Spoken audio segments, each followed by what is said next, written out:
experience is the great founders almost always feel like they're too late, and you're almost always too early. The reason is because for you, it's become obvious. Like you've got some idea in your head, and like as far as you're concerned, the world should already work this way, which is why you're pursuing it.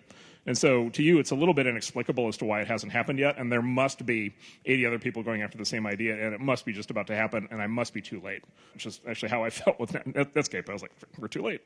In retrospect, we weren't. The reality is you're almost always too early. We almost never see a qualified founder fail because they're too late to market. It's almost always because they're too early to market. And I don't say that critically. When we screw up investments, I think that's often the reason as well. I think we're in the exact same boat as the founder in that degree, which is we believe it's going to happen, therefore we invest, and it just turns out the way the history gets written is the world just wasn't ready yet.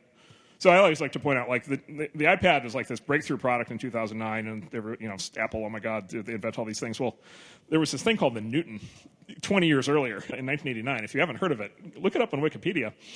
It was the iPad 20 years earlier, and it was like virtually the same thing. And the world just wasn't ready yet. The technologies weren't in place. You didn't have mobile broadband. You didn't have the high-resolution screens.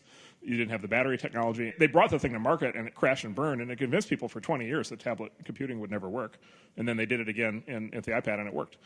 I think that's the permanent curse of the entrepreneur.